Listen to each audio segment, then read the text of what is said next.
Hey guys, CubeHamster here with a new video. I'm here with my friend JL. Hey guys! You all know him from his channel. We've been working really hard today to make a better version of the fully customizable shop I released yesterday, and we're gonna show you like what it's like.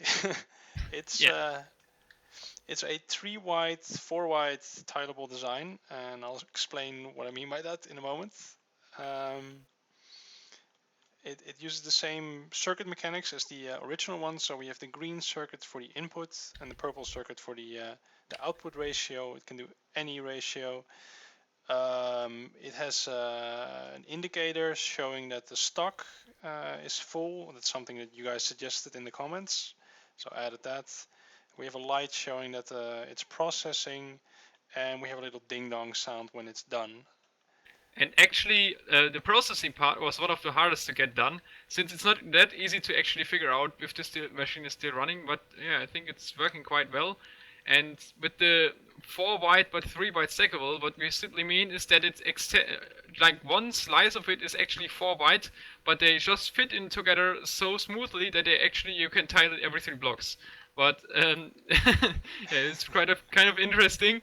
We had to add some circuitry afterwards, which just would fit in actually, but make it 4 But, byte. but It's like pretty cool. it is the exact same segment repeated over and over again. So we're not Yeah, alternating designs. It's the same yeah. segment. We just want to go through like all the different trade options, because the original design I posted actually turned out to have one little flaw when we had a ratio of very small to a lot. I already fixed it, but I didn't do a video on it. It's somewhere over there. We're on the server, by the way, mine and JL server. Um, but yeah, let's do a couple trades. So this one is 13 iron ingots and you get 17 apples. So you can do really weird scenarios. I'm gonna put in 26. So it's processing now, feeding in apples. As you can see, the light on the top there turned off.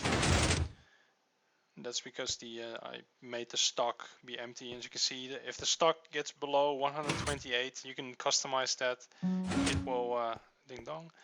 It will turn off the light. So that would be an indication that you have to fill it up. And all the payments go down here, so you can collect those, or you could, I don't know, use hoppers and stuff to move them wherever the hell you want, which is pretty cool. So that's the first one. Let's go to the second one. 1 gunpowder to 10.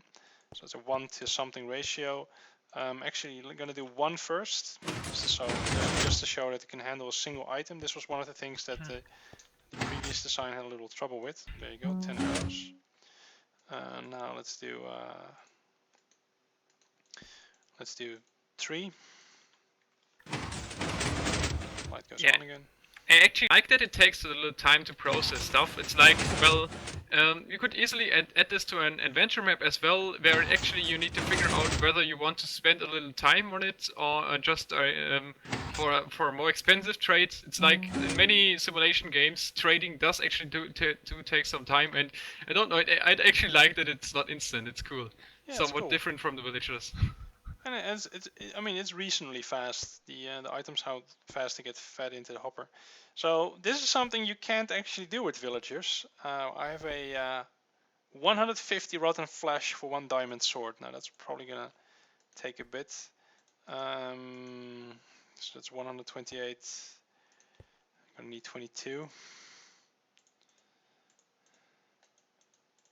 If people are wondering what happens if I do put not exactly a certain amount of items, like what happens if I do put 160 rotten flesh in it, well, the machine will actually save the threshold you've put in. So next time you just need to enter 140 rotten flesh to get the next diamond sword. So you won't lose anything, you won't get any cash back, but it pretty much you can't lose any ingredients.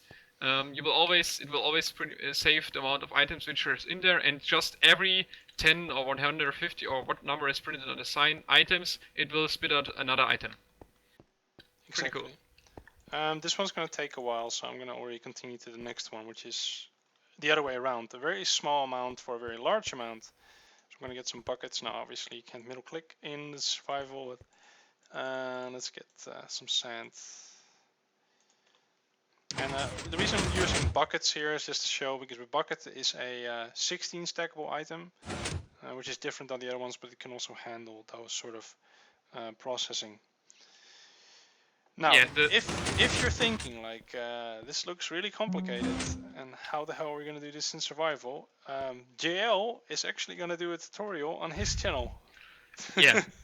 We were discussing about this, and actually I think that one slice isn't that complicated to make. And I mean, I could imagine that if you are on a public server which allows you to protect your own area, this would be really handy to automate trading so that you can actually trade with other people when they are not online, since this is actually survival friendly to build. Obviously it will only work on a protected area, but well, then it could probably work quite well. I could imagine that people actually use this. Would be pretty interesting to see if anyone finds actually use for this in survival. And I mean, for adventure maps it might be useful anyway. Pretty cool. Did this one already have sand in it, Joe? Yeah, I think so. Since we didn't clear out the chest, Yeah, should okay. probably do another test afterwards. Yeah, we'll do another one on this one. Make sure that the chest says that there's less than 512 sand in it. I really hope that it is enough. Yeah. Okay, so the sand has also arrived now. What I wanted to say was that technically you could set this up so that you have the payments from the chests in the back here, and I've got lots of golden ingots here, lots of gunpowder, etc., lots of rotten flesh. But you could technically hook the output of this one up to the payout of this one. And what that would do is you could have like trading ratios. So say you are buying coal, one coal for 2 gold, and you're selling coal for 3 gold, and that way you could sort of make a profit margin and a self-sustaining shop, which is pretty cool. Something to do on survival. Let's do the last one. This is also very nice. It handles 1-to-1 ratio. Just want to quickly show it as well. Oh, there's stuff in here. Okay, so I'm gonna get a bit less now. Let's actually look at the mechanism a bit. It's kind of resembles a steam engine in a way. Lots of pistons firing. But I'm extremely happy.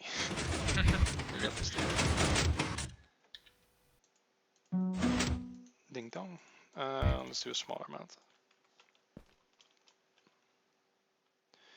Which I should probably put in the right dropper.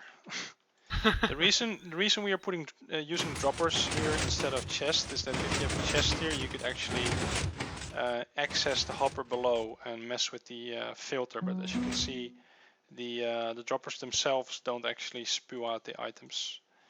You could possibly use other stuff as well, but yeah. That was pretty much all we wanted to. Oh no, we could show how you could change the items. So probably that's a good idea. It's the same mechanism as the original design.